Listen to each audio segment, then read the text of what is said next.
like.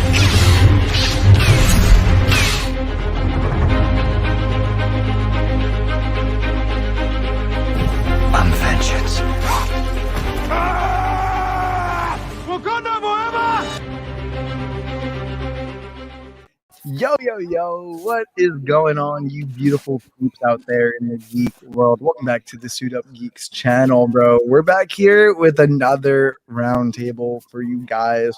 You know, we just talk about the new stuff, the stuff that really gets our opinions kind of vibrating with under our skin with one another, because we definitely know that'll happen tonight with some of these topics.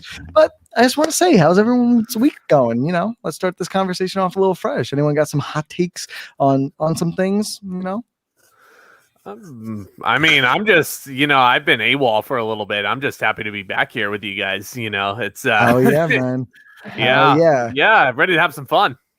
Yeah, guys, but before we get into it, we got the awesome Zach Gawler back here with us. You guys might remember him from the drafts from a few months ago at this point, because that was the last time we did one together. But appreciate you coming on tonight. And we got the man Adam, who participated in his first one just a couple weeks ago with our last one and our first one on the Suit Up Geeks channel. What's going on, Adam? Hey, thanks for having me once again. And yeah, I'm pretty excited to be here. So yeah, guys, this will be a fun time, fun conversation. I had fun last time. Yeah, happy to be back. Yeah, we've got like a bunch of cool stuff to talk about. Some, I don't know if it's cool, but some really cringeworthy articles. But you know what? Let's just start off with the big one.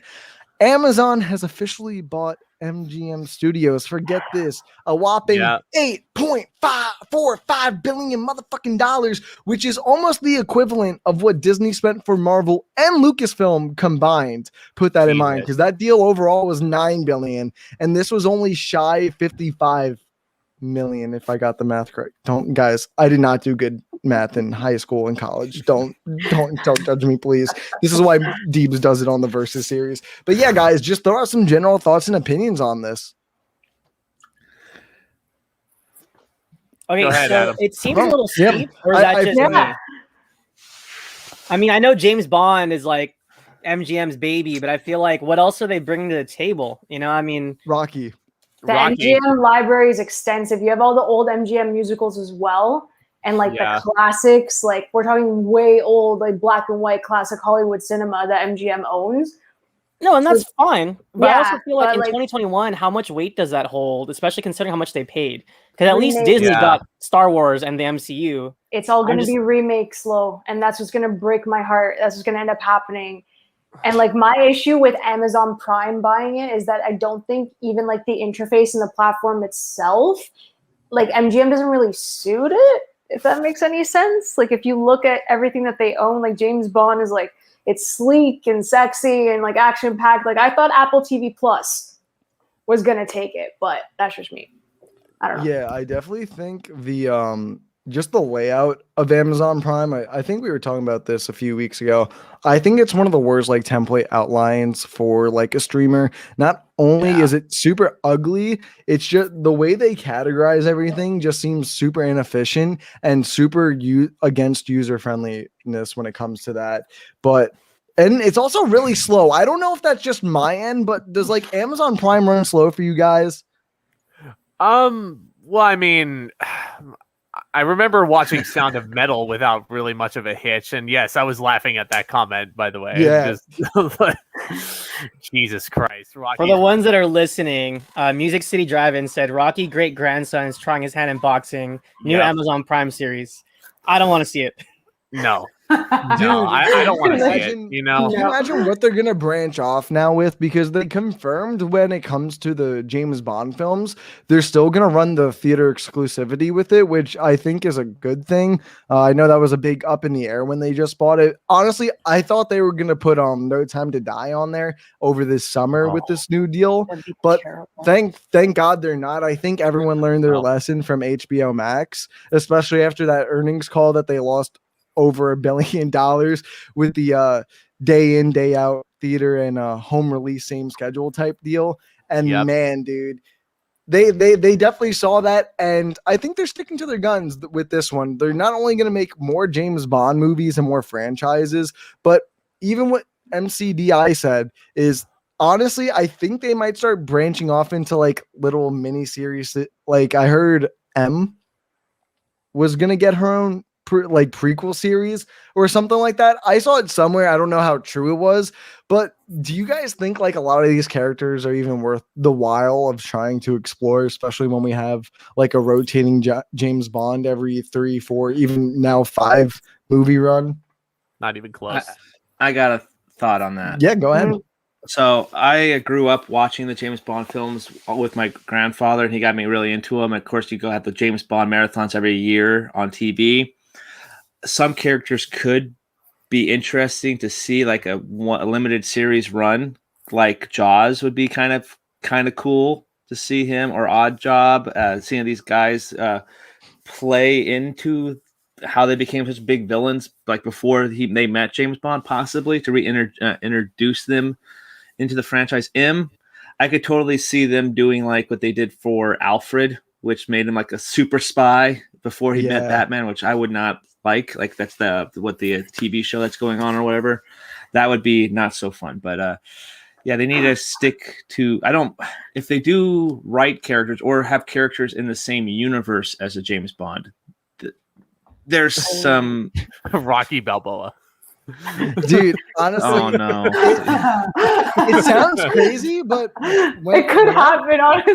Honestly, I feel like we're in the day and age where literally anything can happen at this point. Yeah, and I think Rocky, like the franchise as a whole, could succeed like this with having like their own spin-off characters and stuff like that. As we saw, we have the like original 6 Rocky films with Sylvester Stallone, and now we're moving on to our 3rd Creed film. I think the first 2 Creeds are fucking great. I love them both equally. And dude, they have a great fighting choreography. Even I would say is some of the best within the Rocky franchise alone. And I think it's a pretty good contender when you look at the original source it came from back in like 1978 with the very first one. And now we're getting the 3rd one, not only that Michael Jordan is starring in, but he's also directing it. I don't know if he's writing it, but I think he's going to play more of a hand within that. And now that he's on Amazon, showing the type of work he's going to do with Static Shock and showing he can produce different projects and start building like a little bit of a creative bubble for himself, I think that the Rocky franchise could thrive on this. I don't know if you guys feel the same way or not. Yeah. They could switch. In the vein of Cobra Kai, there's a footing for Rocky to grab a hold, but I feel like in terms of James Bond, when you throw in like Moneypenny and Q, and it's like I feel like it's kind of milking a franchise that's been really long going, and some might say it's stale, some might say they've been surpassed by like MI and Bourne, the Bourne series. So I feel like the spy genre in general has been like beat to death, like it's a dead horse.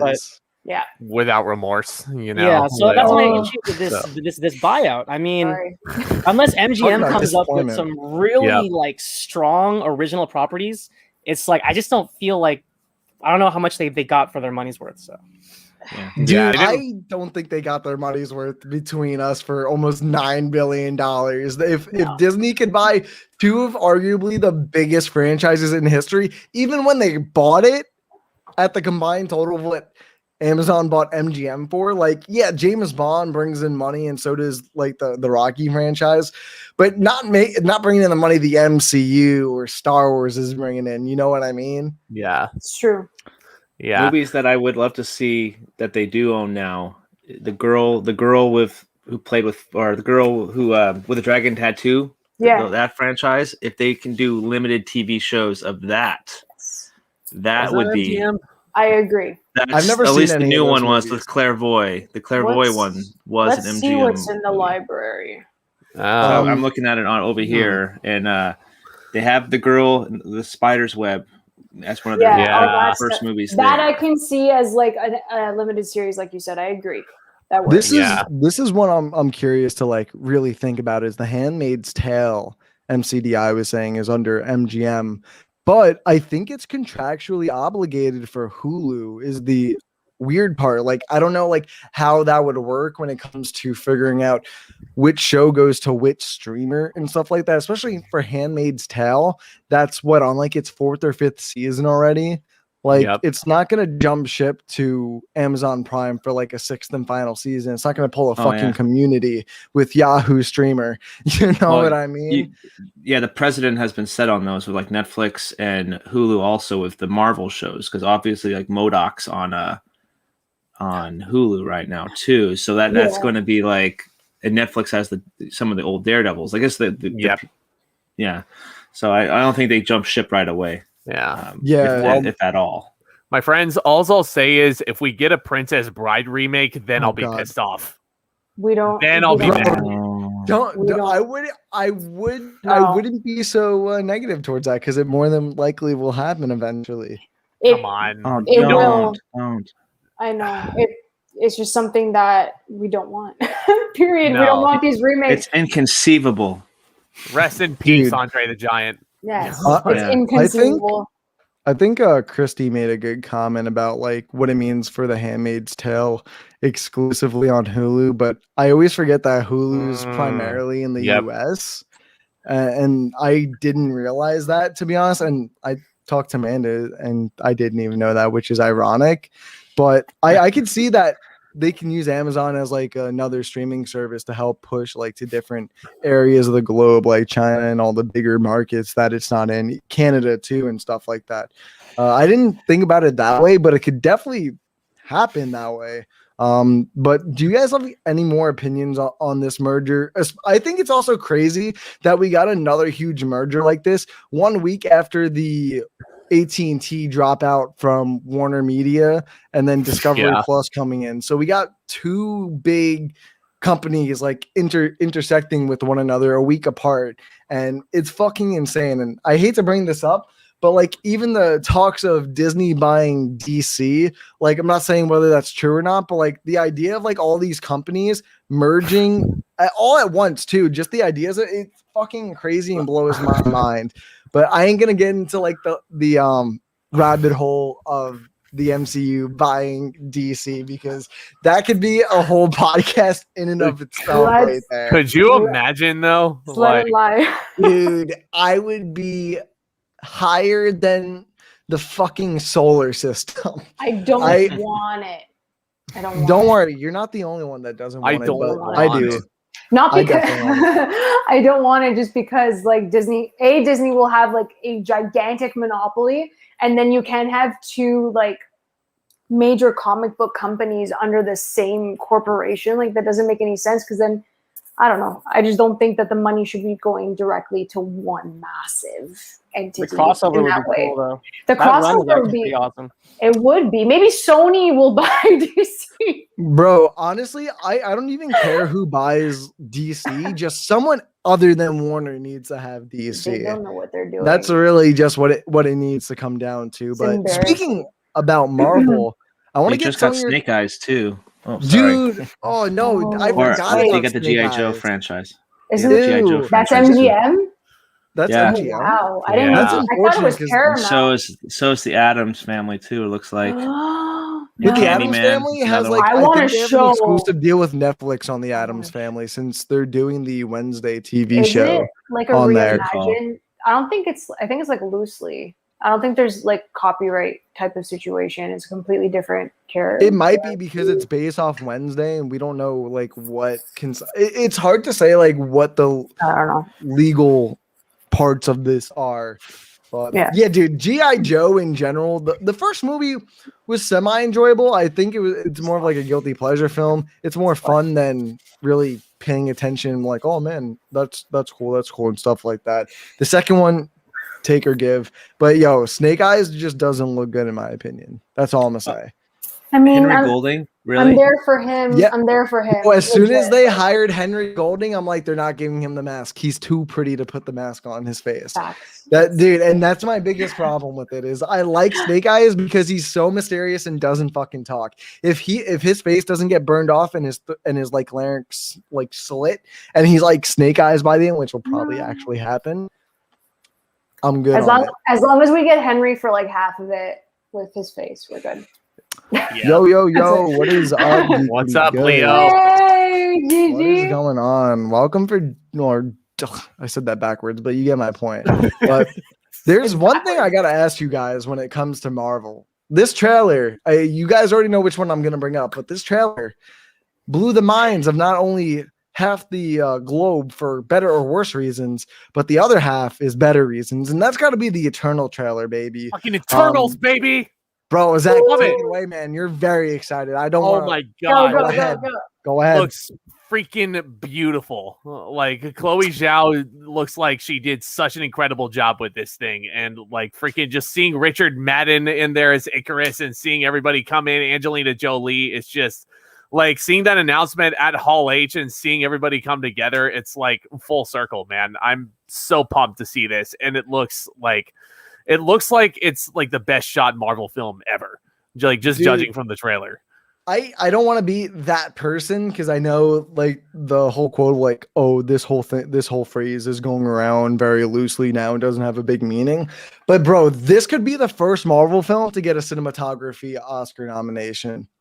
And I Well don't deserved. even mean to say that to just say that. Bro, this movie looks beautiful. It looks so different from every other MCU film. And that's just solely from being shot on location rather than the green screen that they'd use behind and stuff. And dude, it has that nomad type of grittiness look, I guess you can say. It feels authentic. Something about it just makes you feel grounded. And it is that on location shooting that I really appreciate. But dude, like you said, this cast is fucking stacked to the brim, dude. Like Gotta love it. thinking about like the first Avengers film with only 6 main characters coming together just seemed almost impossible back in 2012. Now, after Avengers Infinity War and Endgame kind of going and topping that with 64 plus, now we have these full team of, I don't even want to say superheroes, but fucking gods in this case, coming Mhm. together. And I think there's what, like 12, 14 of them when you put them all together, all within their own little background, their own little identity, which is another cool thing about this. But I know I'm going off on this a little bit. I figured I'd let someone else talk, but some more opinions on this, guys. I'm watching it for the first time right now. Okay, Loretto, what are your thoughts on the trailer? I just want to speak to like, I mean, it's obviously divisive, the teaser in itself, but I just want to remind people like the point of a tease is to tease, and I feel like they showed just enough. We saw a little bit of the speed. I'm not familiar with the Eternal characters, but there's the fast one. There's the stuff growing out of the ground with her hand, and then Brian Tyree had his cool little tech stuff. Yeah. And we know that Angelina Jolie, Salma Hayek, Kumail Nanjiani are like amazing like actors in their own right. I don't know what else you would need to see to be excited. I mean, besides the gorgeous shots, which speaks for themselves. We caught a little bit of like, it looks like a dance number that Kumail Nanjiani's gonna have. We saw some time jumps. Can I just cut you off for a second, Lo? Because I gotta give credit where it's due to the man himself, Kumail Nanjiani, because he put the work in. Like he kept it too. He kept it. He's still fucking ripped after filming. Yes, I'm sure he had Batista's help with it. Oh but, yeah, like, dude. You know, I'm sure he got a lot of good advice, but he's done his homework. That's for sure. No, and then we also got this shot of like a guy on horseback. It looks like a battle sequence, and it's just for me, it's like I didn't need to see everything. I saw just enough. They lined up. We see the logo Eternals. Like chef's kiss for me. It was a perfect tease to get me like, oh my god, this is coming. Like that's the whole point. So that's what I'll say about it. The thing that I think that everyone is kind of like upset at is the fact that we get a lot more action in teaser trailers with other MCU films. Like Shang-Chi was like next level. I was so pumped with that. But then with this one, it's very simple. It's subtle. You know what these beings are. So to kind of like expose their powers in a teaser trailer to that extent and like show that much, like it just didn't make sense to me because you're setting up an entire team. And there's so many of them. Yeah, of course. Yeah. I think because Shang-Chi to tease so much action is because Shang-Chi, the character is kind of predicated on that type of action, in my opinion. Yeah.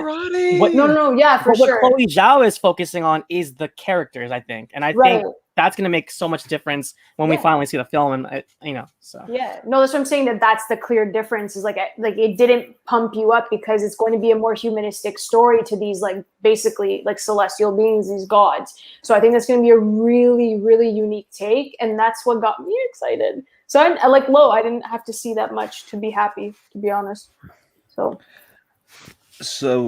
I will now that I've seen it, and I didn't even know it dropped. To be honest with you, I must be under a rock. I've also been super busy with work too. I've been working like 14, 15-hour days at work right now. So that's Dude, the why internet was like in an uproar at it. Yeah, they were angry, man. How did you? Well, we can't have our phones at work, and I was training en route, so it's like 14-hour day. So it was long. It was long days. The price of being a supervisor. Anyway, my thoughts on that is the one thing, namely, you haven't mentioned that I'm the most excited about is Kit Harington. In that, from that they showed him super small, and I'm really excited for him. Also, I think a lot of people they know what to expect with Marvel films, big action set pieces. But the thing is, you don't expect Chloe Zhao because she was not a big director at all until a few months ago.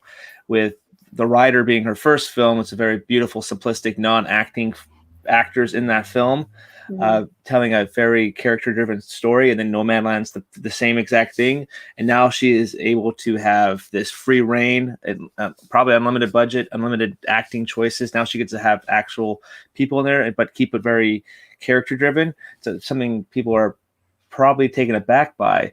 And as somebody who thinks I am a big fan of Marvel films, but I was kind of after Endgame. I'm like, I'm done. I'm good with not having Black Widow last year. Like I'm fine with not having Black Widow until this year, because I feel like that the stories you need to let it breathe a little bit. But I get you're telling a bigger story too. But I'm more excited for Eternals than probably any other movie that's coming out recently. Maybe with all the additions of Spider-Man, that's probably the other movie that I'm more excited for recently because of all the additions they made. But I've seen that trailer now. I think that you're absolutely right that's going to probably be in talks for best cinematography. And dude, it's nuts. And maybe because even they best love picture. the Oscars also love returning directors who've won. Yep. So don't be on the lookout for Chloe Zhao for a possible Best Director nomination again. Second year in a row. They go bananas. That happened. Look at Iñárritu. Iñárritu, basically, he won and he came back and won almost. He won again with The Revenant, and then so people returning directors do have. They like to reward the previous work of the directors too. So Chloe Zhao could be in the conversation for that too. Yeah, but that's my I thought. freaking love The Revenant, dude. That's a movie that doesn't get enough credit anymore. Like it's just freaking beautiful. I liked it better than Birdman, to be honest. I didn't really like Birdman too much. It holds up better. Yeah, it holds up better. Whoa, Birdman time out. was boring as hell for me. But anyways, Zach, I'm sorry, but you just like ruined his night. I'm sorry. But... No. Birdman is so good. You know what's funny is that I found like in that Oscar conversation, I'm going off on a tangent, but if you enjoyed Birdman, you didn't like The Revenant, and if you love The Revenant, you didn't like Birdman at the time. I'm not saying now, but both of them. I loved both of them. I don't care. I'm just saying. Dude, honestly, I'm glad Gemma Chan's getting another chance in the MCU. Yeah. Because, like, bro, I was excited when they announced it for Captain Marvel, and then I saw the film, and I'm like, wow, okay. I'm definitely not excited for Gemma Chan anymore in the MCU because she took a bullet to the face or something like that from what I remember. And honestly, I'm glad she's getting the leading lady role in this film, playing Cersei in the movie. And she's a great actress, and this is her time to shine finally. She's always been like a side character in most of the things. But dude, Marvel knew what they got, and that's the argument a lot of this movie is getting to is about, oh, how do you guys like allow Gemma Chan being in the MCU twice, but then not so and so being in this movie and then something else? Like, I think that's a pretty invalid argument. I'm gonna just say that right now because Gemma Chan just had like so much fucking makeup in that movie where you didn't know who that was unless you knew who she was. For normal moviegoers, it won't even cross their minds. I guarantee you. And this is all contained within the Twitterverse. And I think way too many people are trying to find something to hate the MCU on. And I'm just like, bro, take a break with that. Demon Houndstooth got to be in the best MCU. director, book it. I think we're in agreement with that, right, guys? Yeah. This movie is definitely going to get an Oscar nomination. It's hard to say which ones for which categories, especially like, I don't know. I feel like by the time this film comes out, we'll have a pretty good idea about which categories we can start to put it under just because it's coming out in November. But I got to say, bro, I think the pandemic handed this movie some favors between Chloe Zhao winning a lot of Oscars. And when they first made the film, she was a no-name. Nobody knew who the fuck she was. And they didn't even know about Nomadland at the time. So that's just crazy. Now she's a Best Picture, Best Cinematographer winner. And dude, it's nuts to just see her make this epic tale. Yeah. But does anyone have like any more thoughts on and opinions on the Eternals trailer? Not exactly on the Eternals, but a hot take: Nomadland shouldn't have won Best Picture. I agree. It shouldn't have. I agree. Best director, absolutely. Chloe Zhao deserved it. Cinematography, I was shocked it didn't win. Absolutely floored. But don't say the name, please. Amanda and Lo know what I'm gonna say. No. Luckily, we're not drinking tonight, so no. I want to speak to Dive's comment really quickly. He's asking are we to the point where MCU movies are shoo-ins for Academy Awards? I feel like unless there's something like the Black Panther where it was a cultural achievement of like an all-black cast and a black director, and in terms of Eternals has like a lot of diversity and an Oscar-winning director like hot off of a win, I think it'll be really rare for MCU to even have a shot. I don't know. MCU movies usually make it into the awards just under like best CGI or visuals. That's the only time they've like ever been in the running, which ironically enough, I don't know how Endgame didn't win for 2019, but that's not the point of this. But you get it. The MCU is no stranger to award ceremonies, but man, it's definitely bound to open up. There was guys with pitchforks for the Eternals trailer, and this is one of them. Gabe has entered the building. Oh, jeez. And he thought the trailer was boring. Oh, so wait, dare you. hold on. I'm about to start a rant now. So here we go. I tweeted this the other day. I don't know if y'all saw this, but MCU fans will be like, oh my God, I am so tired of seeing this pew, pew, pew, big explosion bullshit. The MCU literally delivers a fucking Oscar award-winning trailer in and of itself that doesn't show any action. It's a lot of character work, I guess you can say. It introduces us to each member, not thoroughly, but it gives us the faces and names and stuff like that. And you call it boring. How the fuck do you call it boring, but you want something different from the MCU that isn't pew, pew, pow and gun explosion?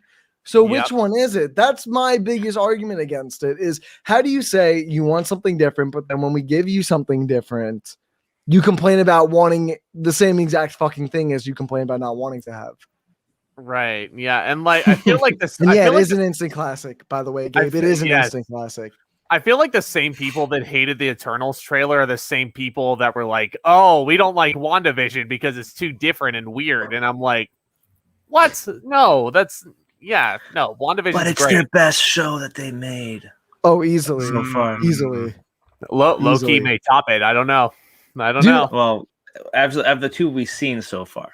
Out of the two we've seen so far, as I almost fall out of my chair. But I also feel like there's a portion of the internet and the world that just will hate the MCU no matter what they do. They've gotten so big that there's a corner of haters just there to hate. That's what it feels like sometimes too. There is some more Marvel news to talk about, though, that kind of blew my mind a little bit, bro. And that's Aaron Taylor Johnson being casted as Kraven the Hunter in his own solo film of all things. Now, so many different thoughts and opinions on this, people. Like, I thought this project was dead. And when I say dead, I thought they dug the body, then burned the grave, and then it still came back to life. Like, how in the fuck? And then I read about the people they axed before they got Aaron Taylor Johnson. They axed Brad Pitt. I'm like, bro, who the fuck would think about Brad Pitt as Kraven the Hunter? Definitely not me. The only one I could see was Keanu Reeves. But besides that, Aaron Taylor fucking Johnson, dude. Like, who in the literal hellstorm? Like, Okay. So can I say something to that, Ryan? Go ahead. So here's the thing. If they connect Kraven with the MCU, they've got a lot of explaining to do, because of who they chose. I don't want to be that person. Multiverse, bro. I don't want to be that person. That being said, I don't hate the casting. I really don't. I think he'll do a decent enough job with it, and I'm actually glad that it's not Keanu Reeves, like a lot of people were predicting. Because here's the thing. If Kevin Feige is going to bring in Blade, that Ghost Rider is going to be coming soon after that. And Keanu Reeves fits that bill. If it's not going to be Tom Hardy, it's going to be Keanu Reeves playing that role. So I also think that like Aaron Taylor Johnson, if any of you have seen Tenet, dude, he's like a big buff guy too. Like he can really get the muscle mass that can translate Kraven over really well. He can grow the beard. He can do it all, I think. It's just the idea of a Kraven solo film before even seeing a live action version of him in general just seems like such an odd choice, especially in the Sonyverse. But does anyone have like any more thoughts and opinions on this? Yes. So they're clearly doing their Sinister Six, right? Yeah. So they got Morbius right there on the back burner. They have Vulture there. So they're kind of doing their own. They're MCU adjacent at this point because obviously they bring in Vulture into being Morbius. I would think so. Kraven the Hunter, which I've always wanted a Kraven the Hunter. That was one of the characters I would always wanted for a Spider-Man 3 film. Or tie him into Black Panther 2 as he's going for the big game of trying to go after Black Panther, which would be a cool, would make it different. So that's how I would have introduced him. But anyway, Aaron Taylor Johnson, I think is great. Nocturnal Animals, that he's fantastic in that. I think he could bring something crazy to it. He has to bring the buff. It's an interesting casting choice. I don't think they will ever now tie it in, but they're definitely leading into their Sinister Six, where they bring in Venom and Spider-Man team up film. So they can take down the Sinister Six with Tom Hardy and Tom Holland. I think that's going to happen at some point. That'll happen, but they can't. Like, how are you going to even explain? I don't know. I don't know how you're going to even explain this. I thought the casting was just like it's dumb magic. For like if he looks completely different as Kraven, then maybe like if he transforms, sure, but. Everyone knows him as Quicksilver. Everyone knows that he's Pietro Maximoff. Like it doesn't make any sense, but that's just me. They could have gotten someone else. I love ATJ. I think he's freaking talented, especially after watching Nocturnal Animals. But like, this was not it. Isn't it kind of smart though to cast him because they're talking about the WandaVision show and why he wasn't in there? Yeah, but it's because he didn't want to be involved, from what I heard. So. But like I think when it comes to Marvel and the MCU now, when I always say this when I compare, but I hate to compare. When you look at the DC universe, is every time DC talks about a new film coming out, they're like, "Oh, it's a giant multiverse." I'm just like, you guys haven't even set up anything to even hint towards that, let alone everyone that sees these films will see them as their own individual thing and not connecting within a multiverse. But I think the MCU has established that, especially with Doctor Strange and the Multiverse of Madness only coming out next March in less than a year. I definitely think that when we say, we can like blame the multiverse reason for these characters coming back with the same actors in different roles, I think it just works much better when the MCU does it, just because they have that much more establishment of it all, especially with the Spider-Man No Way Home leaks going around too, if any of them turn out to be true. Yep. It's just like all these Marvel films, when it comes to multiverse problems, just is going to be fucking insane. And by the time this comes out, which will be January of 2023, like I definitely think they'll implement themselves within the multiverse enough to where I think we can kind of say, like, yeah, we saw him as Quicksilver, but you know what? If Craven fits him better and he's willing to come back in the MCU to play him, I'm all for it. You know what I mean?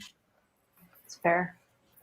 Man, you definitely don't look happy about that, Mando. It's fair. I just think that they could have given someone else a chance. That's all I'm saying. But if he fits the character in the role, like I get it, but it's just. I mean, if we were looking at the people they wanted before him, I don't know how good of a choice they would have actually made, because Brad Pitt would not have been a good Craven. I'm sorry. Keanu Reeves would have been an okay Craven, but the dude's too old, I feel like, to play that role, because I feel like with Craven, it's just such a versatile role where he's always moving, doing stunts and stuff like that. And he's got John Wick to do all the cool fucking stunts and killing people with. But does anyone have tied to Disney now? I think Keanu Reeves is going to be tied to Disney pretty soon, because I know Marvel talked. He's Toy Story 4 was kind of they've already kind of hinted at it. So I think he's going to be pretty tied to a project pretty soon, because Kevin Feige even said, like, you're going after him. I didn't want him as Moon Knight. My choice. It would be a bad pick because of his personal life, but Shia LaBeouf would have been like the perfect one. But Oscar Isaac is amazing. I know everybody hates that when I say it, but Oscar Isaac is better. But I think Keanu. I'm sorry. I'll shut up. Okay. No, you're right. Hey, I'm telling you, man. Listen, I loved him before that happened. So his personal stuff aside, once I realized, I'm like, oh well, there goes that amazing take. That escalated quickly. Man. I'm telling you, man. I think he's going to be Ghost Rider. I have a bone to pick with an article that I read that casted Keanu Reeves as the Silver Surfer, and I'm like, no. That makes no sense. No, like Channing Tatum, maybe, but Keanu Reeves, no. Like, absolutely not. I would love Channing Tatum in the MCU. Dude, oh my god. That's just insane, though. I feel like with the MCU, we're at such a point where literally any actor could be in it at this point. Anybody that gets a call from Marvel and gets offered a role, I'm pretty sure it's like the day of their life if they've ever wanted to work with Marvel. You know what I mean? And the franchise is so huge. If the only way people turn it down is if they're not into like those type of movies, you know what I mean? That's what it always seems like. But dude, Emily Blunt, what? Oof! Oh, shots thrown, bro. Honestly, I'm really curious to see like who they cast in Fantastic Four at this point. Samara Weaving. Dude, I love Samara Weaving. That's it. That's all I want. The only not thing Jennifer Lawrence like Leo wants. No. I'm not a big fan of J-Lo. J-Lo. Bro, I always mix those guys. Stop hating them. This is bullying, bro. That's rough. That's rough. You know what? Yeah. Okay, be like that. But you know what I gotta say to that? Actually, that was not going to be a good transition because I didn't think of a joke fast enough. But you know what I do gotta say to that is me and Loretto did a reaction video to this trailer last night. And that's One Night in Soho, baby. Dude, I don't know if Zach, have you watched the trailer for this? I don't think I have, no, but I have seen on Twitter like, last night in Soho, and I'm like, Edgar goddamn Wright in the horror realm. I'm like, give me this right now.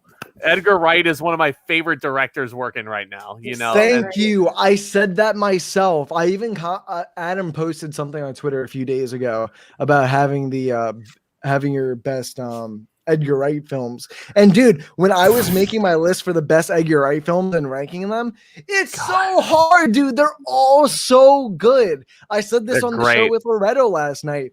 They're all good. They're all unique. They're all different. They're always somewhat similar when it comes to the editing style, but that's what Edgar Wright's known for, that sharp, quick editing that kind of correlates with the actions within the films and the trilogy. So good. Throughout almost all of them. So good. Dude, I think like this might be a hot take, but I think he incorporated music better into his film than James Gunn did with Guardians of the Galaxy. I think Oh, Baby Driver did the best job with the not only the music choices, but literally the way they edited the music in. From like a drop, they do some like cool car trick that really seemed to flow with it. Like it all had that nice flow to it. And dude, just thinking about the dude's filmography, from a zombie film to an end of the world alien invasion to a police detective story to a crime robbery drama with Baby Driver, a and now heist he's He's film. done a western Dude, too. He's done a great. western. Yeah, His first film was a western. I've never seen that one. I need to I watch never it, see. That's the though. one I'm doing. That's why I'm doing my Edgar Wright series, because I want to watch that one to talk about Dude, it. There you go. I love Edgar Wright so much. And dude, horror, I love horror too. And to see those two mesh is chef's kiss to me. And Anya Taylor-Joy is in that film.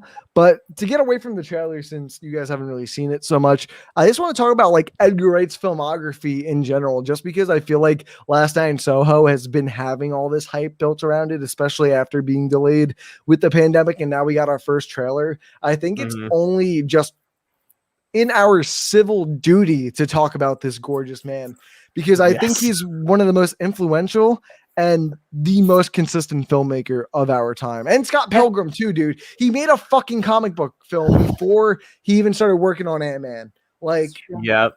Who? But guys, I gotta ask you, what is your favorite Edgar Wright film to date? God, that's so tough. Dude, right? You think about it, you're just like, that one's a banger, that one's a Okay. banger, this one's a banger. This might be a hot take. I think The World's End might be my least favorite I of his love films. that one.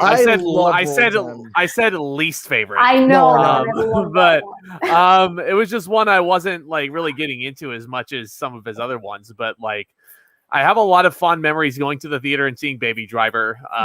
You know, I know we don't talk about that one as much because there's not one but two cast members that are in some legal trouble right now. But Terrible.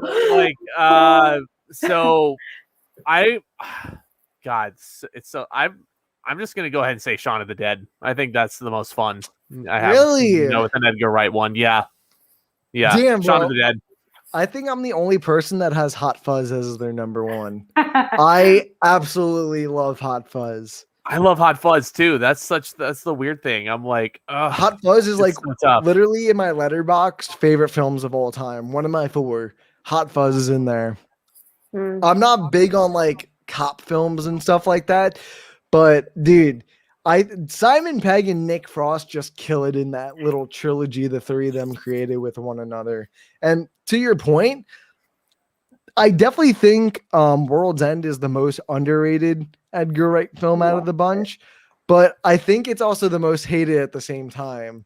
Yeah. I don't understand why. I kind of want to ask you what about it kind of makes it last for you out of the rest. I just died of laughter. Like, I was just dying of laughter. I can't even explain it. It was just so much fun to watch, and like I was so impressed with it. So that's why like I enjoy it the most. But I love Baby Driver in theaters. So those two are like my favorite. I'll never forget when like watching Baby Driver. I felt like I was in the car. It was unreal. I loved it. So Baby Driver's a pseudo musical too, which is like one of my favorite genres. I know Leo's going to give me a lot of flack for it, but I don't care. I don't care. I love musicals. So do I. You know what tripped me out is, speaking to Ryan's point about the music, is like even when the car door shuts, like the gunshots, like they're on beat. Like they're on, like the way he walks, the way like the camera cuts, it's all for on every beat. song. It's incredible beautiful. work. It's like a symphony. And the fact that he named it after a Simon and Garfunkel song is just too perfect. He's a legend. Yeah, right. He's you so know, great. love that, man. So I'm purposely not going to watch the trailer for the new Edgar Wright film because I always pick one movie every year not to watch a trailer for and go completely blind. It's that one. It's definitely that one. And that's that one. So That's a the couple one years to do ago, it was the Tarantino Once Upon a Time in Hollywood. I didn't watch a single trailer going to that one. I even like leave the theater or close my eyes and don't watch trailers for stuff. Oh Man. my god, That's how did you impressive, manage that? That's I I'm was so glad I'm impressive. not the only person that does that though. So hats off to you, Adam. Yeah. The Hateful Eight was another one I did. I was trying so hard for The Last Jedi, but yeah, no, I failed pretty fast. On that You one. definitely caved on that one. Definitely did. caved on that one. My favorite one for Edgar Wright. Actually, I would like actually make an announcement right now. I'm starting an Edgar Wright series on the channel, and I got Ryan to be in Hot Fuzz. So Hell Ryan yeah. and I are going to be breaking down that film down. So there we go. Yes. But my favorite Awesome. film is Scott Pilgrim versus the World from him. Then Shaun of the Dead. Okay. So those are my two favorites. But I'm right with Zach too. The World's End is kind of the bottom one. I've only seen it one time.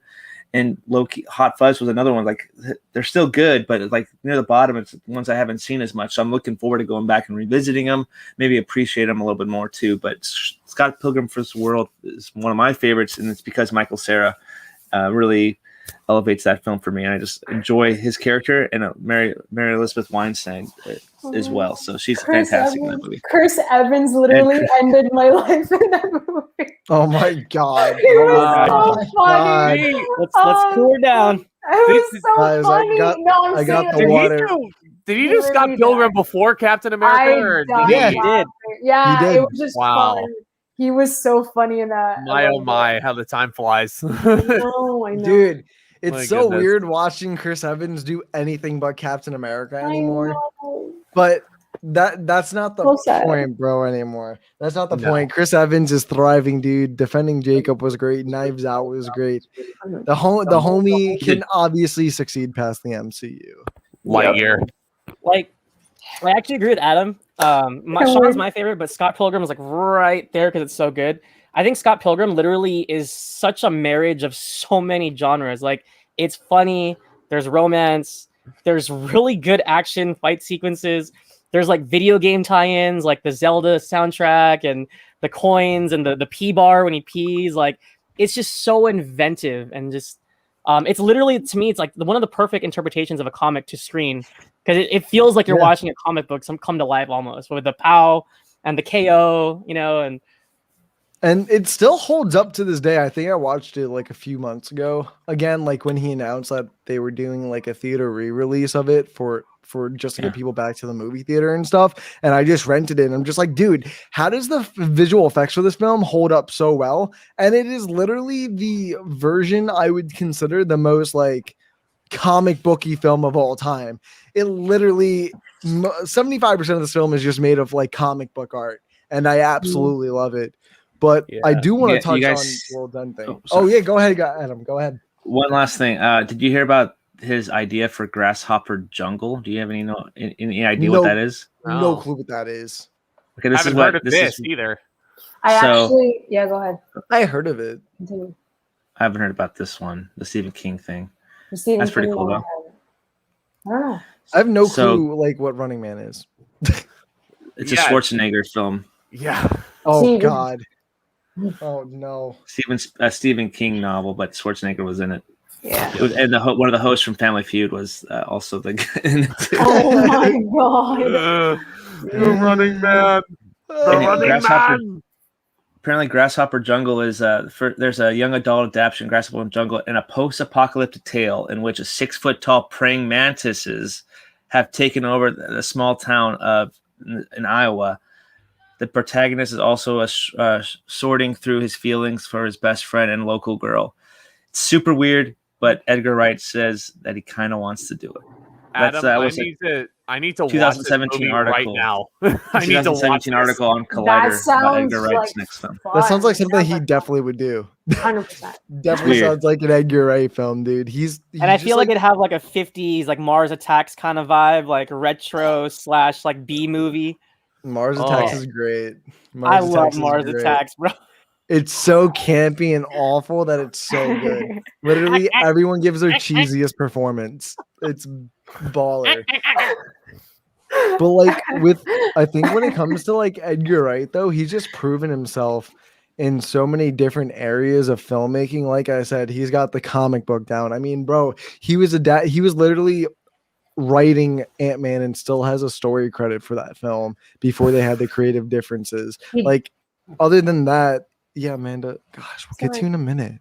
No, I'm just Really saying he just did a documentary too at Sundance. I watched it. Sparks Brothers.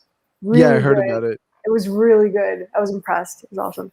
Just wanted to add that. Exactly. Like that just proves that he's made a documentary, he's made a comic book film, he's made a cop film, he's made a zombie film, a world being taken over by like this dude has already set himself up in so many different genres and categories that I feel like he can touch and dabble in literally anything. And people will just go to him and be like, you know what? You're going to make a great fucking film, dude. We don't even care what it is at this point. If it's like something that you are confident you can make, and he writes all of his own films too, which is even better that he writes and directs them all because he just knows the content that he wants to make and put in there. And he knows his audience really well. God, fucking bro, Edgar, if you ever see this, man, I love you. Just want to say that. He's just outright cool, man. Like, bro, he's so cool. Chill back and relax, bro. Yeah. But does anyone have like any more thoughts on like Edgar Wright as a whole, or touch on the trailer a little bit? Just one final thought. I've been to the theaters a lot because I couldn't resist the temptation to go back.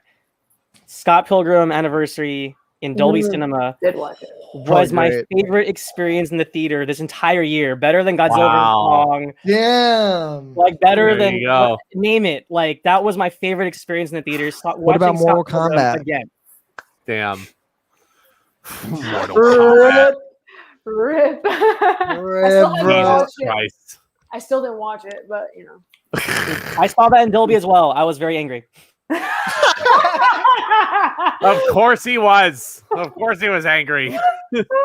Guys, everyone hyped it. The trailer was better than the film, so I mean, yeah.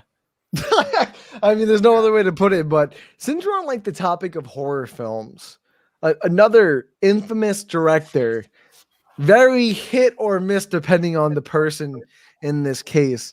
Perfect timing. He's coming out with a new film that might be a little angry towards a specific age group of people just because it's named Old, and it's talking about people that literally rapidly age, and that's by my man M. Night Shyamalan, because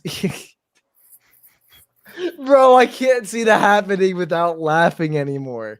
Ever since I watched that movie, I'm done. I never watched anything else that he's done at all. I couldn't.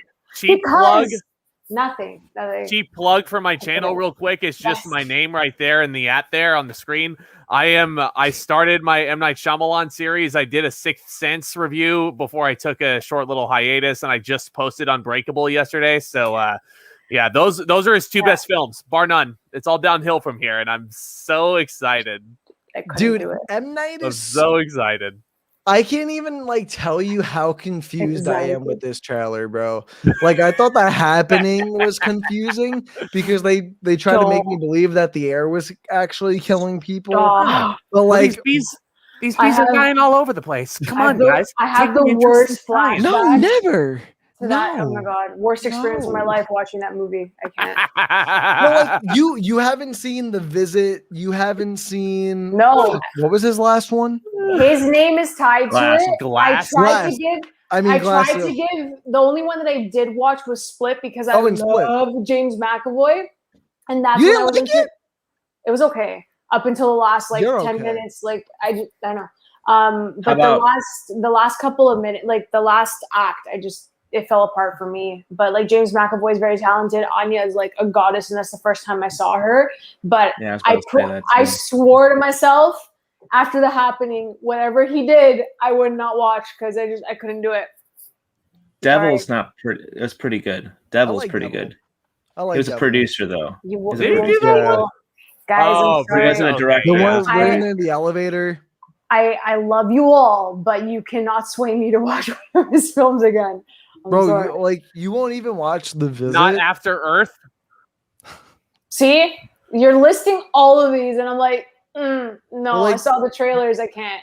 I just couldn't do it. How about How about Rosie O'Donnell? How about Rosie Signs is hit or miss with people. Signs is hit or miss. I feel like some people either really like it or really just don't like it. But literally after the happening, I'm like, nah, can't. Sorry. I'm sorry. Wide Awake was charming. Oh God, that was one. That's before The Sixth Sense with Rosie O'Donnell. Way back. Stuart Little was pretty charming. Did he do? Wait I a like minute. Stuart Little, bro. Say what you want. It's got Wait, the he kid from did like the little vampire. He- film, Yeah. whatever Wait, it's and we're called. talking about the same Stuart Little. He 'cause wrote Stuart Little. He wrote think he Stuart should, Little. bro. It was directed by No, he did it was- not. Yeah, he did. You're gonna Yeah. make He me totally hate Stuart did. Little. No, I'm Googling. He wrote Stuart Little. he, No. he totally You know, did. you know what's the problem with Amanda, there's Shyamalan is that he started on such a high because like Sixth Sense got nominated for like Oscars, Best Picture, Best Director, Best Screenplay. Loved it. Unbreakable is one of the greatest superhero films of all time.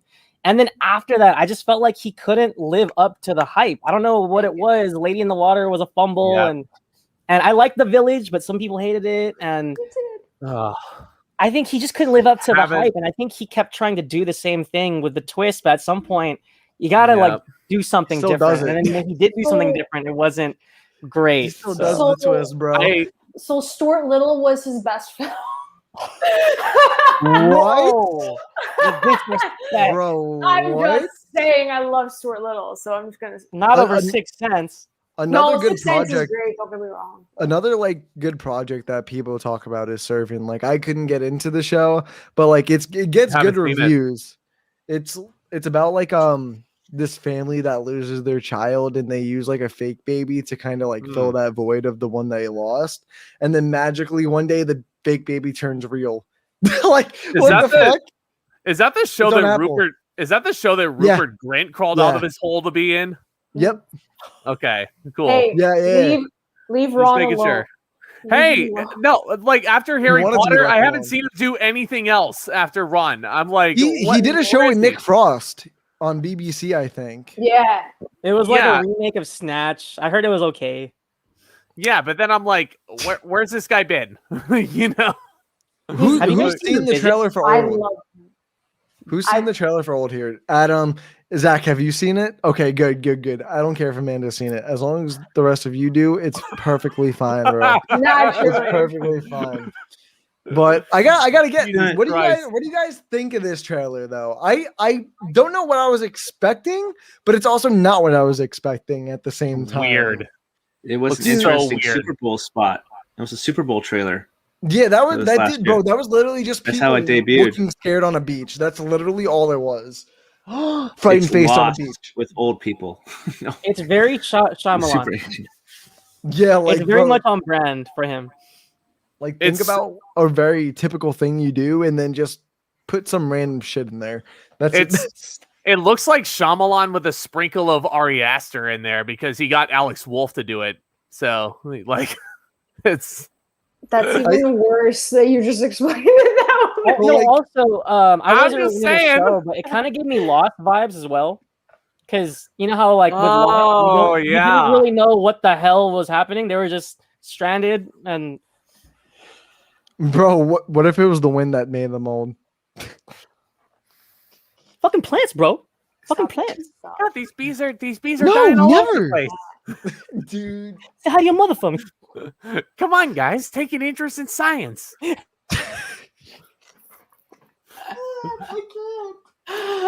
bro, the happening memes are so Stop. funny, bro. And And- honestly, that's what this movie reminds me of a little bit. I'm not gonna lie. It just seems like so. Bro, watch him say. Review the happening. So not to get away from the Mark Wahlberg The- Travis C tribute we're doing, but apparently it's based on like a graphic novel that really inspired Shyamalan. So I don't know. I'm willing to watch it. I've always been a big fan of his, whether he fails or he succeeds. But Wow. So Yeah.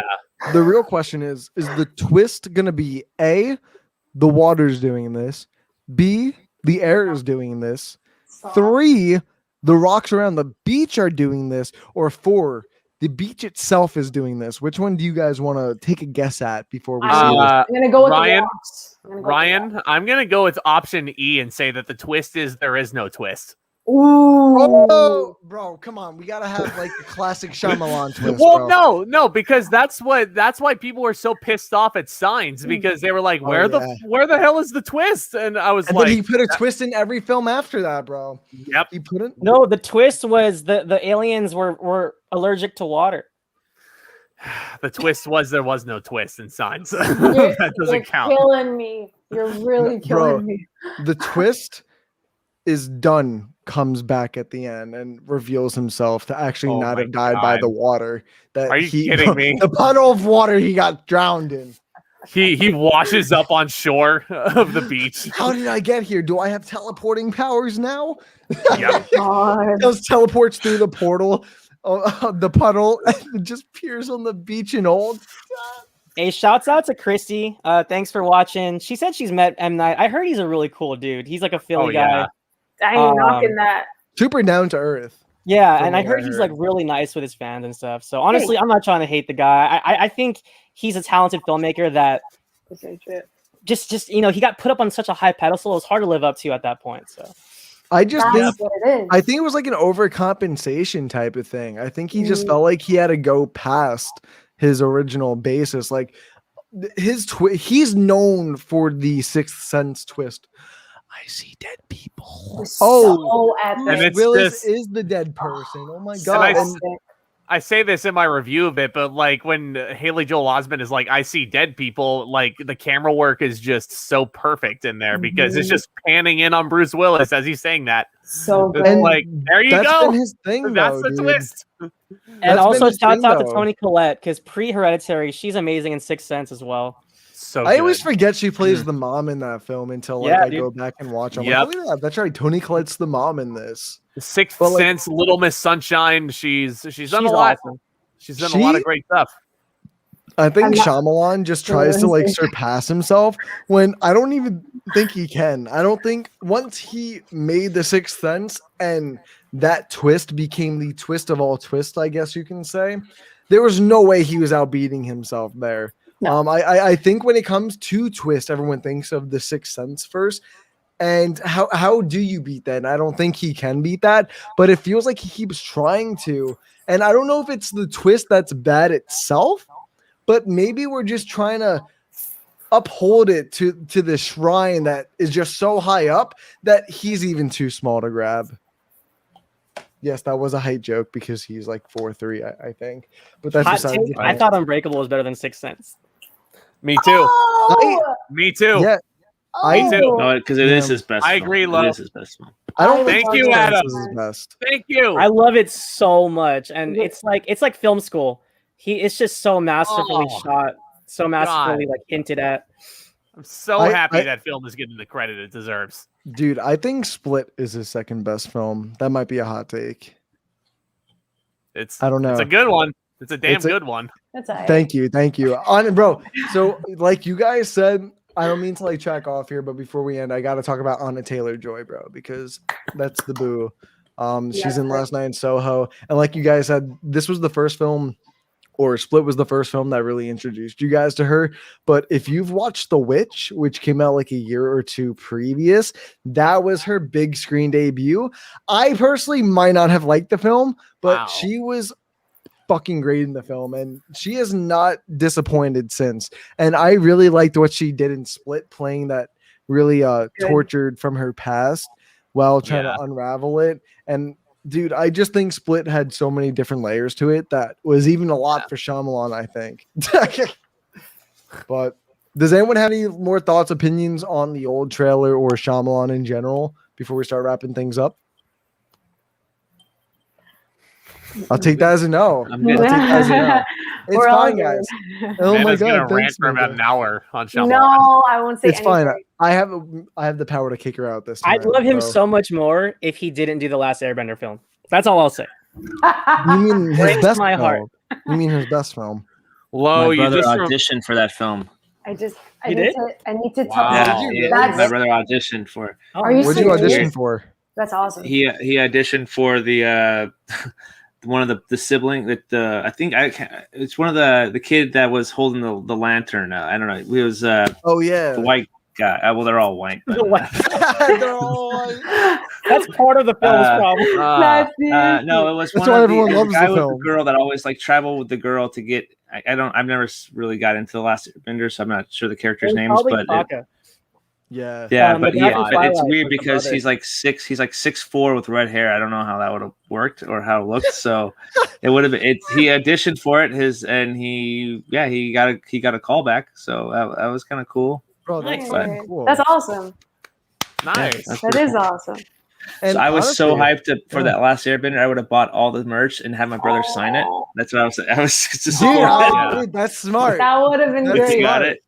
That's That would've been definitely great. smart. But Yeah. That's what I would have done. I was already prepared. I think that ends things on a pretty good note with Adam's brother finding Taking out that positivity from got a us. call Aaron. back. Yeah, some good Yep. positivity, guys. Positivity. Wow, yeah, because you know all about positivity, but that's not the point, guys. That's not the point. Not We with have just you. concluded another episode of the Suit Up Geeks Roundtable.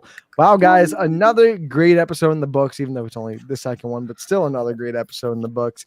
And I want to thank Zach, Adam, and Amanda for coming on to our show and just sitting down, relaxing, having a few drinks, and having a good time and spewing some hot takes apparently tonight because we got a bunch of them as it seems. But before we wrap things up a little bit more, Zach, where can we find you, my man? You can find me at Zach Goller on Twitter and on Instagram. On Twitter, you'll see my name is Old School Zach. I've got a lot of hot takes there. I do YouTube on the regular, so it's just my name right there. It's really easy, Zach Goller. You can smash that subscribe button all you like, and smash the subscribe button for the Suit Up Geeks podcast because they are awesome.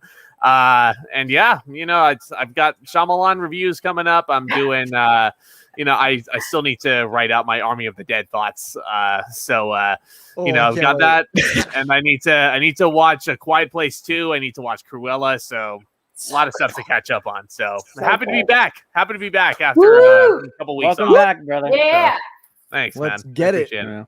And where can we find you, my man, Adam?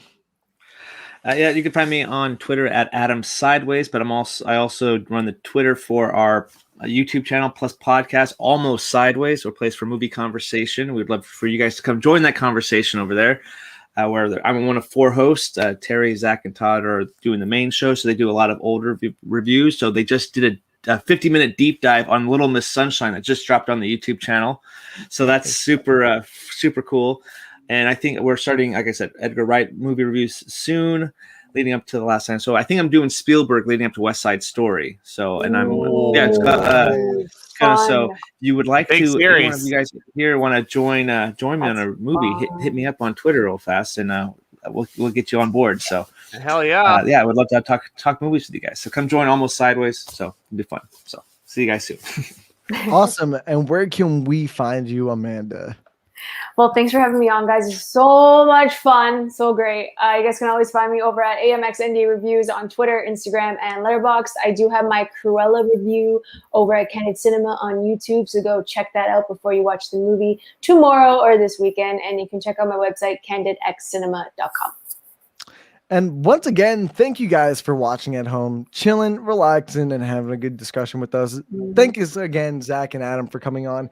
And before we end things, guys, don't forget tomorrow, Loretto and Deebs are doing a review at 6 p.m. Eastern Standard for the Bad Batch episode 3 or 4, since I'm not up to date on that stuff. But you know what? You'll find out soon with his Grogu mask. And then right next on that next hour, we are doing another Versus episode. And then I think either Saturday or Sunday, we will be doing or ranking the top 20 horror films of all time. And guys, we got another draft coming up soon. Next Saturday. Wait, next Saturday? Yeah, next Saturday. Yeah. Not this June Saturday. 5th, baby. June 5th, baby. We are having our next draft. We're keeping it a little hush right now. A little bit of, it's a seasonal movie draft. I'll give you guys that. But without further ado, me, Loretto, and Zach will be on that one. And the rest of the people will be announced later. Thank you guys so much for coming out tonight. And we'll see you on the next one. Peace. I got to hit the end broadcast this time with my left hand.